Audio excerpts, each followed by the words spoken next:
Au début, là, quand tu te lances en affaires, les premiers 100 000 $, c'est ça qui est le plus dur à aller chercher. Parce que c'est toi qui fais tout! Tu fais le marketing, tu fais les pubs, tu fais la comptabilité. Tu n'as pas assez d'argent au début pour dire « Hey, je vais me prendre une assistante. » Un moment donné, faut que tu te dises, est-ce que tu veux travailler 90 heures, 100 heures par semaine, puis tu te brûles? Ou un moment donné, il faut que tu te dises, hey, j'ai besoin d'aide et je délègue. Allô, allô! Comment ça va cette belle journée? Est-ce qu'il fait beau chez vous? Est-ce qu'il pleut? Est-ce qu'il fait soleil? Moi aussi, ici, c'est de la neige au moment de faire ce podcast-là, cette vidéo-là. On est l'hiver et puis là, ben, j'ai eu l'idée de te parler du sujet un peu de l'argent et de déléguer les tâches dans ton entreprise parce que j'ai eu un message d'une de mes étudiantes du programme Vidéoclic la semaine passée, puis elle a dit « JF, tu peux-tu nous faire un exemple type de ta semaine? Ça ressemble à quoi une semaine chez JF? Parce que moi, je trouve pas le temps de faire des vidéos parce que moi, j'ai une job. Puis là, il faut que je pose des choses. Puis là, je suis en train de virer folle. Tu peux-tu nous dire comment toi tu fais? OK? Puis pour être honnête, je suis pas mieux que personne. J'ai pas la science infuse. Je ne m'invente pas des heures de plus. C'est qu'un moment donné, il faut que tu délègues. Puis là, je suis conscient, puis c'est ça que je veux te dire. Au début, là, quand tu te lances en affaires, quand tu ouvres ton entreprise, on va mettre un chiffre, là, les premiers 100 000 $, c'est ça qui est le plus dur à aller chercher.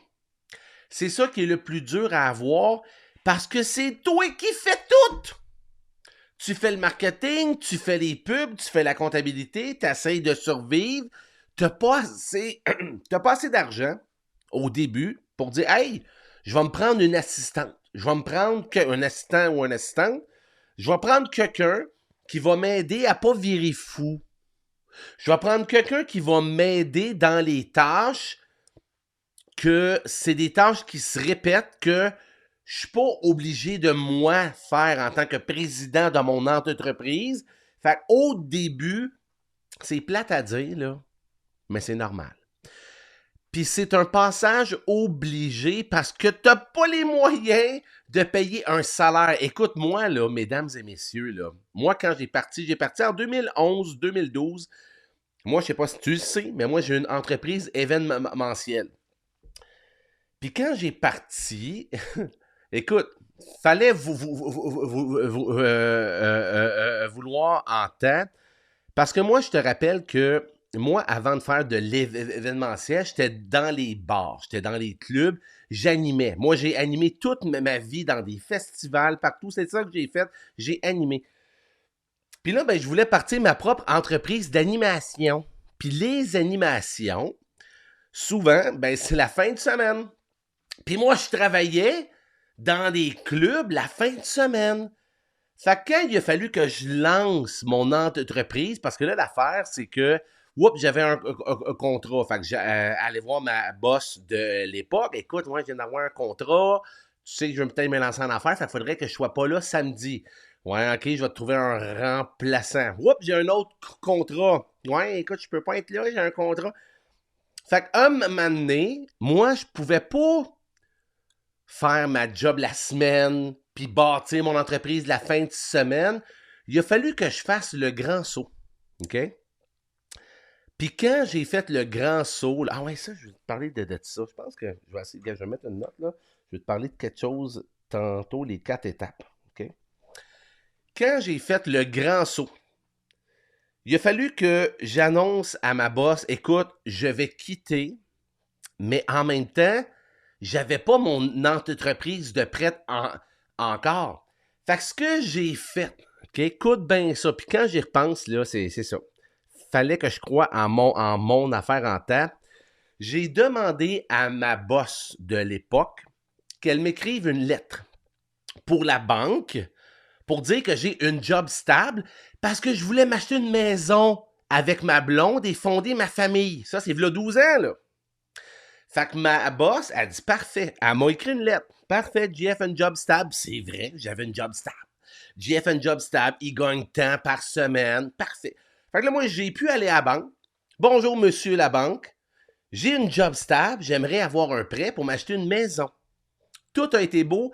Puis la journée que j'ai passée chez le notaire, le soir même, c'était ma dernière journée dans le bar. Et je lançais mon entreprise ne connaissant rien. J'avais un chiffre d'affaires d'environ 30 000 $ par année. 30 000 $ de chiffre d'affaires. Pas de salaire, de chiffre d'affaires.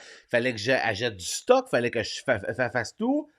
Puis l'autre chose, c'est que ma blonde est enceinte de 6 mois quand j'ai lâché mon entreprise, qu'on venait de s'acheter une maison que je suis dedans présentement. Fait que, je sais pas si j'étais motivé ou j'avais lu trop de livres de développement personnel, mais j'y repense, puis écoute, je suis heureux d'avoir fait le move. Mais tout ça pour dire que quand j'ai parti mon affaire, c'était tough parce que là, tu fais tout seul. Tu connais rien. Puis moi, c'est pour ça que je coach les gens à faire. Moi, j'ai un cours en ligne qui apprend aux gens à bâtir leur entreprise sur le web, se faire connaître et tout ça. Parce que quand tu connais rien, c'est tellement plus long de faire tes premiers essais-erreurs. Puis tu essaies des choses. Puis c'est dur. Puis moi, ben, j'ai fait tout ça. Puis un moment donné, c'est vers, je pense que c'est 2015, 2016, c'est là que mes affaires commençaient à aller mieux. Je travaillais comme un débile mental. J'ai pas perdu tous mes cheveux pour rien, là, mesdames et messieurs. OK? je travaillais en fou. Puis là, quand tu es en business, quand tu es entrepreneur, la chose la plus précieuse pour toi, là, c'est le temps. L'argent, là, tu vas pouvoir en avoir, tu vas pouvoir en faire, mais du temps, on a toutes le même 24 heures par jour, c'est toute la même chose. Fait qu'un moment donné, faut que tu te dises, est-ce que tu veux travailler 90 heures, 100 heures par semaine, puis tu te brûles? Ou à un moment donné, il faut que tu te dises, hey, j'ai besoin d'aide et je délègue. Puis moi, je pense que, écoute, je sais pas, je devais rouler peut-être un 80, 90 000, peut-être 100 000 de chiffre d'affaires à l'époque. Mais ça, je vous rappelle, c'est le chiffre d'affaires. Fallait que j'achète du stock, fallait que je me verse un salaire, fallait que je paye le staff, le staff, parce que moi, je suis en événementiel, fallait que je paye des gens sur les jobs. Puis je me souviens la première fois que je me suis trouvé une assistante. Elle s'appelait Caro. Elle s'appelle encore Caro, que je salue. J'avais tellement la chienne de dire, hey là, je vais payer quelqu'un. Ça va me coûter écoute, je pense que je la payais pas cher à l'époque, 15$, 16$ de l'heure environ. Puis là, je dis, hey là, je prends quelqu'un. Sous mon aile, faut que j'y trouve de la job, mais faut que j'y explique. Puis là, si j'ai pas assez d'argent pour que je la paye, puis là, écoute, gros stress, là, pour vrai. Mais t'as pas le choix d'aller là un moment donné. Puis c'est justement ça que je voulais dire, les 4 étapes. Moi, là, à toutes les fois que j'ai fait un gros move dans ma vie, le fait que j'ai lâché le club, que j'ai eu une assistante, que j'ai ouvert un local, que n'importe quoi de gros, qui est excitant un peu, il y a tout le temps 4 étapes. OK? La première étape, c'est que tu dis, hey, je veux ce que j'aimerais avoir, comme je veux une assistante, je veux passer je veux lâcher ma job, je veux me partir en affaires, je veux quelque chose. Ça, c'est la première étape. Là, tu es excité de ça. Hey, là, je veux une assistante, je suis rendu là, ça va être cool, excellent. Ça, c'est la première étape. La deuxième étape, c'est quand tu viens de faire le move. Tu lâches ta job là. Ha! C'est fait! Wouh! T'es content, t'es excité. Hey, j'aurais dû faire le move avant. Puis sur le coup, t'es content. La troisième étape, là, à tous les grands moves, ça m'est arrivé. Puis à cette heure, je suis capable de détecter la troisième étape parce que je me dis, JF, t'es dans la troisième étape. La troisième phase, c'est que tu regrettes ou tu doutes de ton choix que tu viens de faire. Ça arrive tout le temps, ça. tu fais un gros move. Wouh, je l'ai fait. Puis là, t'as la réalité d'en face. Attends une minute, là, je viens de lâcher ma job. Attends une minute, là, je viens de me prendre une assistante qui va me coûter 20, 25 000, 30 000 par année. Attends, là, je viens de faire ça. Là, tu stresses. Parce que là, tu as la réalité en pleine face. Mais c'est juste une phase, ça. La troisième phase. Parce que la quatrième phase, là, tu t'habitues à cette nouvelle réalité-là.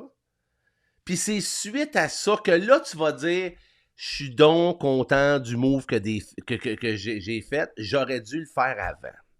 Tout le temps. Moi, en tout cas, à force de faire des moves dans mon entreprise, dans la vie, je me dis tout le temps, il y a 4 phases. Puis quand je stresse, JF, t'es à la phase 3.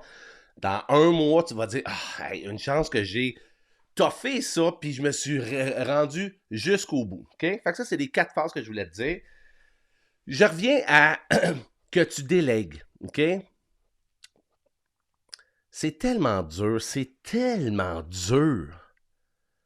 de dire, hey, je vais prendre une personne que je connais pas trop, que je vais y faire confiance, puis elle va travailler avec moi. Écoute, c'est vraiment dur. Puis moi, les 2 assistantes que j'ai eues, moi j'ai eu Caro, puis mon assistante actuelle, qui est plus qu'une assistante, c'est une amie, c'est une coordonnatrice incroyable, elle s'appelle Marie-Christelle, que je salue. Je les ai toujours pris avec leur attitude. OK? Quand tu engages du monde, en tout cas, moi, là, c'est l'affaire la plus importante du monde. Moi, dans la vie, là, je veux avoir du fun. Tout le temps. Tout le temps! Je veux rire à tous les jours. Je veux me faire du fun à tous les jours. Est-ce que je ris puis je me fais du fun à tous les jours? Non. Mais moi, le but, c'est ça. Puis si je suis une couple de jours que je ris plus ou il se passe de quoi, je change de quoi dans ma vie. OK? Puis moi, je veux une assistante, une personne qui va t'aider toi. C'est comme un clone. C'est une personne qu'il faut qu'il ait les mêmes valeurs que toi. Faut qu'elle vibre en même temps que toi, si on veut. Fait que moi, quand j'ai pris mes 2 assistantes, la première avait aucune expérience en marketing, en n'importe quoi. J'y ai tout appris. Elle a fait un bout de chemin, mais j'y ai tout montré comment faire les appels, comment vendre au téléphone et tout ça. Puis elle a été super bonne parce qu'elle avait la bonne attitude. Les aptitudes, ça s'apprend. Une attitude, t'es pogné avec. Fait que quand tu engages quelqu'un pour t'aider, check plus les aptitudes que le CV. Moi, le CV, je m'en sac pas mal. Est-ce que tu as une bonne attitude? Est-ce que tu as du chien? Est-ce que tu es débrouillard? Est-ce que tu as de l'initiative? C'est ça que je regarde bien plus que tu maîtrises Word. Moi-même, je maîtrise pas Word encore, puis ça se passe bien. Je sais pas pourquoi je mets tout le temps ma casquette, puis je finis au milieu d'avoir chaud, hein, avec ma belle ligne ici pour ceux qui regardent en vidéo. C'est ça. Fait que bref, tout ça pour dire que c'est ça. Quand tu commences, c'est normal, puis tu vas voir que quand le jour que tu vas dire je pense que j'ai assez d'argent pour avoir un assistant, une assistante, tu vas paniquer, man! Tu vas paniquer, c'est sûr, parce que là, tu t'engages dans quelque chose, tu t'engages dans donner des sous à une personne qu'il faut que tu y apprennes toute la patente, mais c'est un mal nécessaire parce que si tu fais pas ça, tu vas être prisonnier de ton entreprise, puis plus que tu vends, plus que c'est juste toi que ça te donne de la job. Puis moi, je pense, encore là, ce que je t'ai dit, que si tu es en business, c'est pas pour travailler 150 heures par semaine, mais tu te payes une semaine en Guadeloupe. Wouhou! Moi, en tout cas, moi, ma façon de voir les choses, c'est qu'un moment donné, il faut que tu te délègues les choses. Mais je te dis, le premier 100 000, c'est le plus dur à avoir. Puis dis-toi, là, puis ça, là, ça m'a pris longtemps à comprendre ça. Une personne que tu engages, c'est pas une dépense. Hey, ça va me coûter 20 000, ça va me coûter 25 000. Ça va t'en rapporter combien? Parce que pendant que la personne fait les tâches que toi, tu délègues, pendant ce temps-là, tu aères ton cerveau, tu aères tes idées, et c'est là que tu vas travailler sur ton entreprise et non dans ton entreprise. Prends des gens qualifiés, qui sont bons, qui ont une bonne attitude pour qu'ils travaillent dans ton entreprise, pendant que toi, tu travailles sur ton entreprise. Tu vas trouver des bonnes idées de marketing, des bonnes idées pour aller chercher des clients. Puis tu sais quoi? Juste t'aérer les idées, là, ça n'a pas de prix, ça. Ça n'a pas de prix parce que si tu fais juste travailler, à un moment donné, tu vois plus clair. Tu es comme dans un tunnel, puis c'est là, je pense, que tu commences à stagner. Puis c'est là que doucement, soit que tu fais du surplace pendant 10 ans, ou soit que tu meurs doucement. Pas que tu meurs, mais tu comprends que ton entreprise n'a plus de vie, elle n'a plus la flamme qui se nourrit à force d'idées, à force de faire autre chose que faire toutes les tâches. Fait que je sais pas si ça t'a découragé, parce que si t'es au début, là, si t'es au début, je te dis juste courage, ça se fait. Ça se fait, puis gars, moi, je l'ai fait all-in. Tu sais, je te dis, toi, tu peux le faire un peu les soirs, un peu les fins de semaine, tu travailles sur ton entreprise pendant que tu as une autre job, peut-être. Moi, je suis allé all-in, puis j'ai eu la chienne en temps. Puis suite à ça, comme que je te dis, après coup, je suis donc heureux de l'avoir fait, parce que sinon, je serais encore peut-être dans les bars, je serais pas partout, puis on se parlerait pas aujourd'hui. Hein? C'est-tu pas beau, ça? J'aime ça de parler. J'aime ça de parler. Merci d'être là. Merci de me suivre dans mes podcasts. Merci de me suivre sur YouTube. Justement, si tu écoutes ça sur YouTube, clique sur le lien en bas de la vidéo ou en haut pour que tu t'abonnes à la page. Et puis, si tu veux plus aussi de détails j'ai une masterclass qui s'en vient dans les prochaines semaines en live avec moi. Tu peux te inscrire en bas ou en haut de la vidéo. Clique là-dessus, ça va être le fun. Puis d'ici là, j'ai déjà hâte de te revoir dans un autre podcast, dans une autre vidéo YouTube. Je te dis à bientôt. Bye bye.